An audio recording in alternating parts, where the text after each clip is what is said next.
Assalamualaikum warahmatullahi wabarakatuh.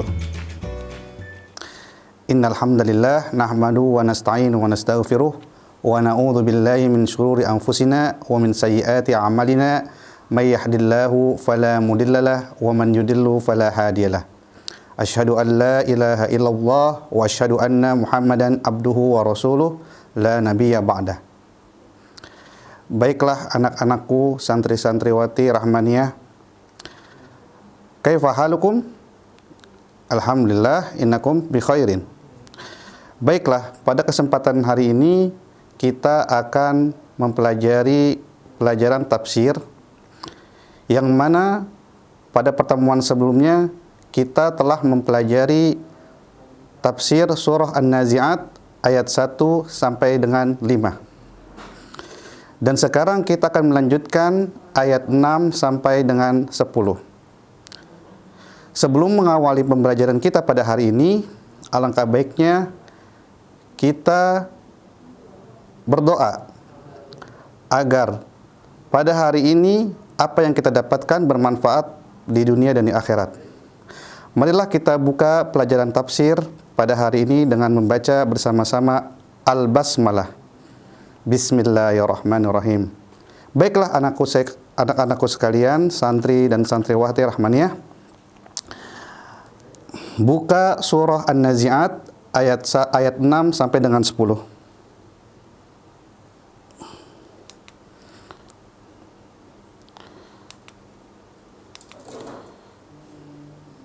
Sudah? Sebelum Ustadz membacakan ayat 6 sampai dengan 10,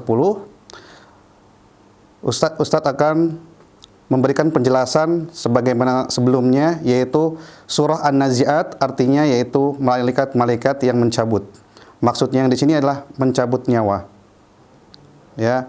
Surah An-Nazi'at ini termasuk surah urutan yang ke-79 dari Al-Qur'an yang ada dari surah Al-Fatihah yang pertama sampai surah An-Nas yang terakhir, yaitu surah yang ke-79. Surah An-Nazi'at ini berjumlah 46 ayat. Surah An-Nazi'at turunnya di Mekah dan disebut dengan Makkiyah. Nama lain dari surat An-Nazi'at yaitu As-Sahirah yang artinya permukaan bumi, atau At-Tamah yang artinya malapetaka besar.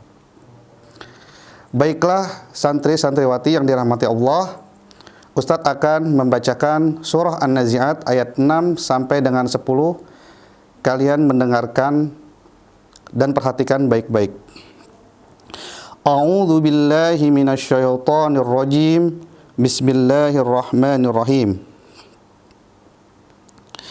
Yauma tarjufur rajifah tatba'uha ar-radifah qulubun yawma idzin wajifah absaruha khashi'ah yaquluna a inna lamarduduna fil hafirah. Shadaqallahul azim. Baiklah santri-santriwati yang dirahmati Allah Subhanahu wa taala, Ustadz akan memaparkan tafsir dari surah An-Nazi'at ayat ke-6 sampai dengan 10. Sebelum Ustadz akan membacakan tafsirnya, mari kita sama-sama menerjemahkan yang ada pada ayat ini.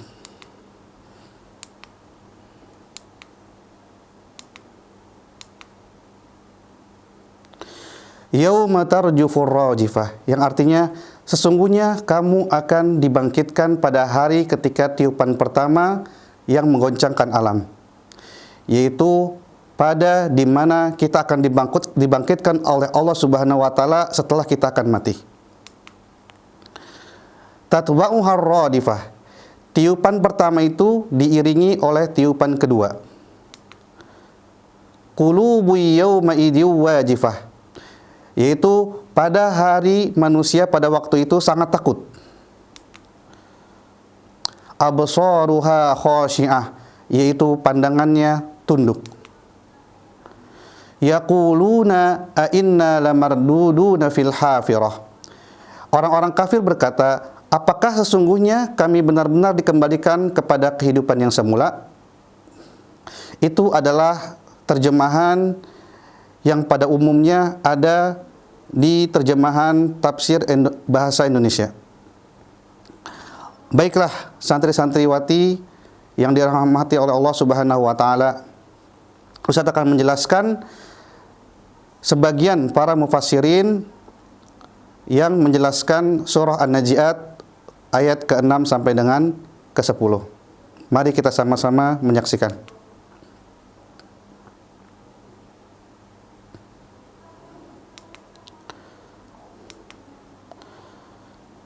Yauma tarjufur rajifah tatba'uhar radifah. Nah, menurut Ibnu Abbas, Qatadah dan para ahli tafsir mengartikan yaitu sebagai tiupan sangkakala yang pertama dan dilanjutkan dengan tiupan kedua. Itu menurut Ibnu Abbas, Qatadah dan ahli tafsir di dalam kitabnya Ibnu Katsir. Ya, yaitu tiupan sangkakala yang pertama yang dilanjutkan dengan tiupan kedua. Jadi di sini ada dua tiupan. Maksudnya tiupan ini adalah trompet sangkakala yang mana ketika manusia dibangkitkan. Poin selanjutnya yaitu Mustafa Al-Maraghi. Mustafa Al-Maraghi ini seorang mufassir, ya. Dia mengartikan ayat 6 dan ayat 7 surah An-Najiat, yaitu pada hari ketika gunung mengalami goncangan yang dahsyat dan diikuti dengan langit yang bintang-bintang menjadi pecah, saling bertubrukan satu sama lain. Jadi Mustafa Al-Maraghi seorang mufassir, dia mengartikan yaitu seperti gunung yang mengalami goncangan yang dahsyat, sebagaimana telah disebutkan dalam Al-Quran surah Az-Zilzalah yang berbunyi idza zulzilatil ardu zilzalaha, yang artinya apabila bumi telah digoncangkan dengan goncangan yang dahsyat. Seperti itu. Ya. Selanjutnya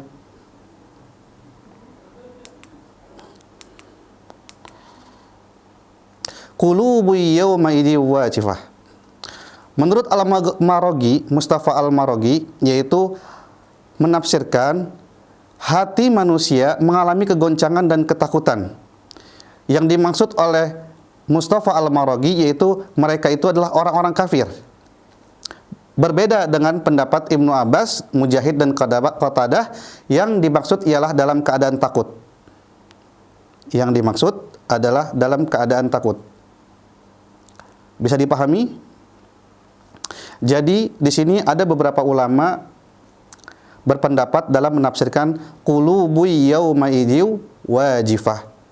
Maksudnya Mustafa Al-Maraghi seorang mufassir yaitu hati manusia mengalami kegoncangan dan ketakutan yaitu bagi orang-orang yang kafir saja. Beda dengan orang yang muslim.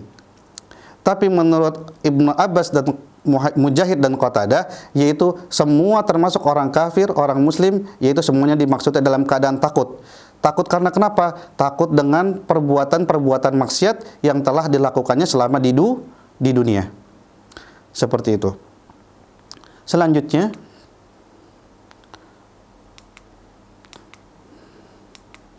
tafsir surah An-Naziat ayat ke-9. Di sini ada 2 poin. Absaruha khashi'ah. Sebagian mufassir berpendapat bahwa pandangan mereka penuh dengan cekaman kekhawatiran. Hal ini tampak dari kehinaan dan ketakutan mereka. Maksudnya di sini ialah ketika mereka mengalami mereka akan ditampakkan perbuatan-perbuatan mereka yang terdahulu yang telah mereka perbuat. Seperti itu. Menurut Qatadah dan Mujahid, maksudnya ialah pandangan para pemiliknya, yaitu untuk mengungkapkan keadaan, yaitu keadaan hina dina karena melihat berbagai hal yang menakutkan, yaitu ditampakkannya oleh Allah azab terhadap apa yang mereka lakukan di dunia, yaitu yakni perbuatan maksiatnya. Seperti itu. Ayat yang terakhir yaitu ayat ke-10. Yaquluna a inna lamarduduna fil hafirah. Di sini ada satu poin. Poin pertama yaitu Mujahid menjelaskan, yakni ditunjukkannya bagi orang-orang musyrik dan kaum Quraisy serta orang-orang yang mengatakan ungkapan mengingkari hari kiamat. Mereka berkata, apakah kami benar-benar dikembalikan kepada kehidupan yang semula dan mereka ditempatkan ke dalam kubur. Jadi orang-orang musyrik, orang dan kaum Quraisy serta orang-orang yang mengatakan mengingkari hari kiamat, yaitu mereka tidak percaya bahwasanya hari kiamat itu pasti ada. Nah, dan mereka ketika di alam barzah atau di alam kubur, mereka akan dikembalikan di kehidupan. Apakah mereka bertanya pada diri mereka, apakah kami benar-benar dikembalikan kepada kehidupannya yang semula? Jadi mereka itu bertanya-tanya. Nah, tetapi Allah yang maha kuasa dan maha segalanya, maha segalanya, dia akan jadi Allah Subhanahu wa taala yang maha kuasa, sangat mudah bagi Allah untuk menghidupkan seseorang atau menghidupkan sesuatu yang sudah tidak ada. Wallahu ala kulli syai'in qadir. Jadi seperti itu. Jadi di sini intinya yaitu orang-orang Quraisy, orang-orang musyrik dan orang-orang yang mengatakan mereka mengingkari dengan hari kiamat, mereka akan benar-benar dibangkitkan dan mereka akan menyesal selama-lamanya. Seperti itu. Baiklah, santri-santriwati yang dirahmati oleh Allah Subhanahu wa taala, mungkin hanya ini yang Ustadz sampaikan. Semoga ilmu yang didapat oleh kita semua bermanfaat di dunia dan di akhirat. Akhirul kalam, astaghfirukum, aqul lakum, assalamualaikum warahmatullahi wabarakatuh.